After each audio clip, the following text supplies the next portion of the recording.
What's up guys, NASCAR fan 4888JJ here with part 2 of the series, and if you do enjoy, leave a like and a comment and subscribe for more NASCAR videos. Just a couple of things, it's very hard to narrow down each driver to just one crash, especially if they don't have like a standout bad crash, or if they've had long careers. I would just love to hear your opinions, good or bad, in the comments. Anyways, I do hope you enjoy the list. Peace. Non-stop. ERIK Jones hard into the wall. We heard him on the radio just moments ago. Responding to his crew, he said, just destroy tires throughout a tire test. These tires, even this far into the race, are still not able to go through an entire run. Oh boy, such a nasty angle into turn 3.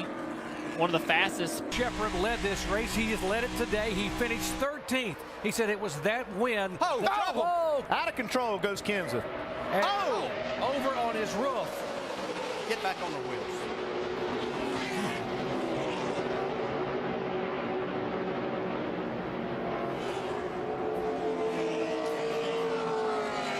A wild ride for the Daytona 500 winner, Matt KENSETH. You see Matt moving in there. You can see him trying to get the window net down. There he comes out. He's coming out. That's good to see. He was in second place right here behind Ryan Newman. See what happens. He goes to block. Comes back in line. It looks like he may get a tap. Yeah, he gets a tap from David Reagan. Yep. Car gets out of shape and then just pirouettes on its left side and goes over. And we talk about the bump drafting has to be done on the straightaway, and you can see even on the straightaway, if you get hit too hard, it just takes the steering wheel out of your hands as a driver. This was the scary part right here when he's on his roof for so long.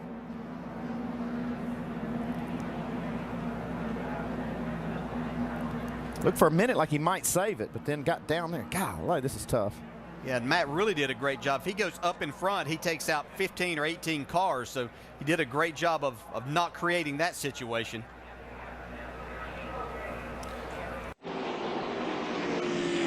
I think I'm okay, guys.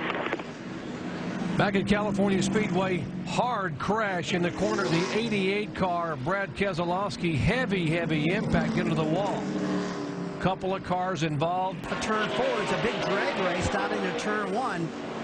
3 wide, 4 wide, and that's not what you want to do. And he gets tagged in the right rear quarter panel. Allmendinger does, and Keselowski's like, where did this come from? I didn't even see that one coming. That was just one freak accident, and the one car got in the back of that, and that's what started the whole thing. Yeah, Brad Keselowski really got blindsided. He didn't see this coming at all. You see this 42 car gets sideways, gets into the right rear quarter panel, and then this 88 car just slams the wall and up in the air. Guys, I don't know if I've seen a harder wreck before going into turn 1 in my life. Thing on fire.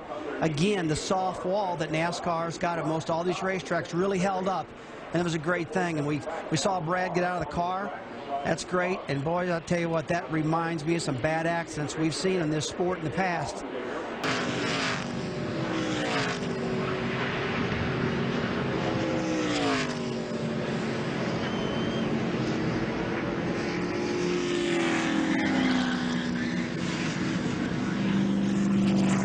for the final time. Blaney to the outside, to the inside. Here comes Hamlin up the outside. Crash into the wall, into the air goes Newman. Upside down. In a shower of sparks on his roof, Ryan Newman comes across the line, 4th, and comes to rest. Scoring. Coach Gibbs leads his team in prayer.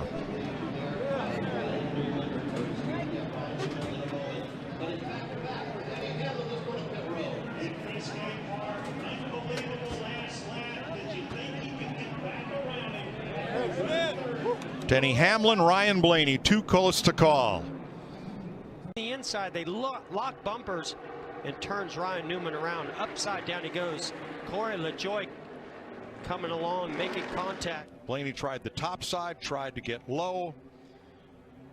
Ryan Newman goes around, and the car goes to its roof, and here's the on-rushing Corey LaJoie picking it up and over.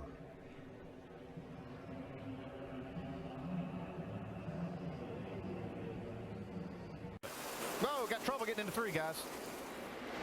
Joey Logano. Big crash. Oh, he's all tagged down. Over and over, Logano goes between 3 and 4. No.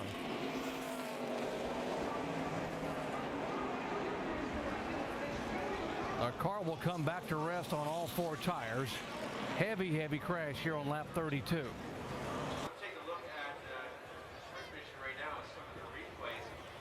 Really just kind of a stack-up effect. Like was one of them got on the brakes and it's kind of forced. Yeah, look at Tony Stewart just missing this crash. Man, here's where it really gets exciting. Man.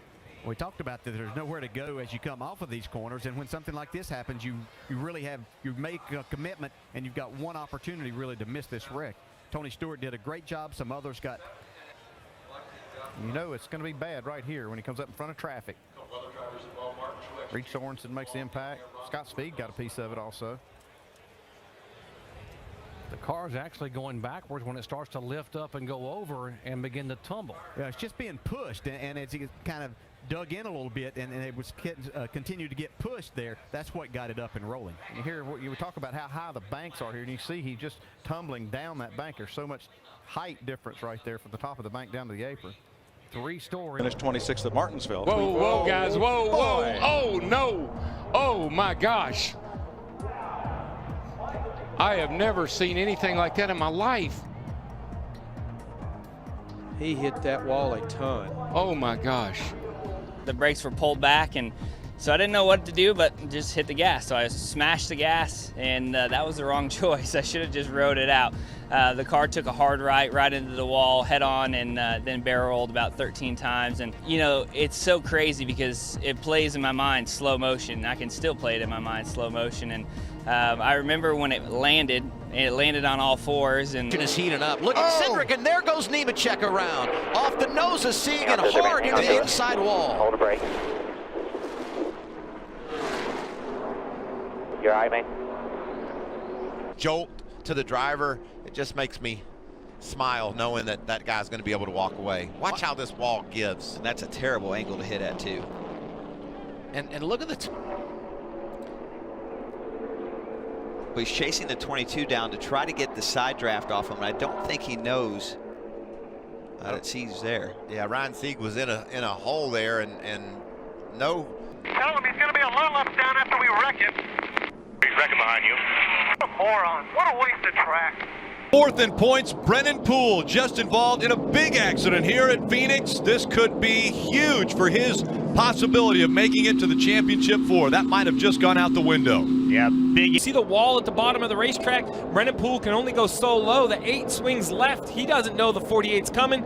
Heavy contact, and also a little contact with the 21 of Daniel Hemrick as well. We'll have and around goes the 95 and the 37 hard hit into the wall. Oh my goodness. Oh, it was awful.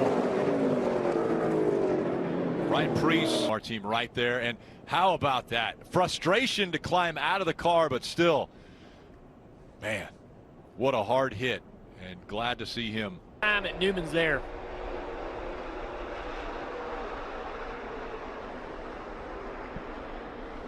Ryan Newman in. Look how fast he's headed in the inside wall there. No way slowing the car down. Look at this angle of impact. So violent. 3,400 pounds of race car. Just poor Ryan Preece. We talked about he's had a string of last place finishes, and wow, such a junior and I in this booth when he was hit.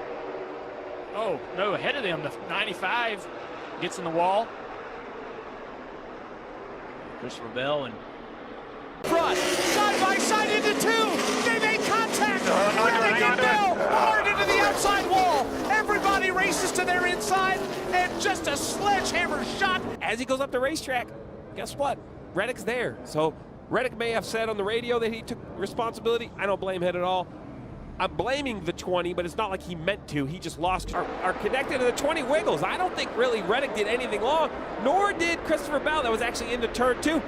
He tries to get on the door of the 20, which is, I think, what Reddick has to do. That's how you win the race. Oh, and a big contact. Came across the barrier, the 16 of Biffle involved. as is the 17 of Ricky Stenhouse Jr. Austin Dillon included in this as well. Just got loose, and now he gets back out on the racetrack. Heavy shot for Jimmy Johnson into the side of the 17. You see 16 of Greg Biffle also getting into the Armco, the 3 of Dillon. Ryan Blaney in the 21. It was just behind him. Stenhouse Jr. into the wall, back out. There was some contact made behind him, and then big contact from Jimmy Johnson. I mean, from that angle, it looked like Stenhouse lost it. He saved it! No, Jones is not going to be able to save it. Jones did not. Come on. Jones, his teammate Suarez, William Byron, Jimmy Johnson are all in it along with Ty Dillon. So much momentum coming with the 20 of Erik Jones. When he gets into the back of the 17 of Stenhouse, his car starts going around on him. What a shame. What a shame. Gone, and that's really what caused this whole thing. When he came up in front of Erik Jones in the 20, Jones had nowhere to go. And Bowman had filled that space in the inside to make it. Moves himself up to second place.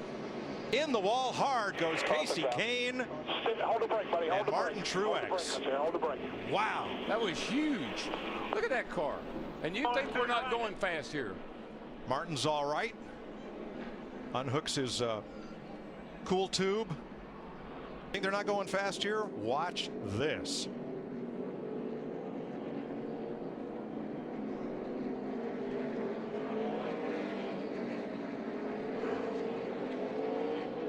Darryl, I get a feeling something happened to Martin Truex Jr. in that 56 as hard as he was driving it off in that corner. Sure does. I mean, he wasn't even able to slow it down, it didn't look like. I bet well, it's hard to say about brakes, but that looks like a car that lost its brakes.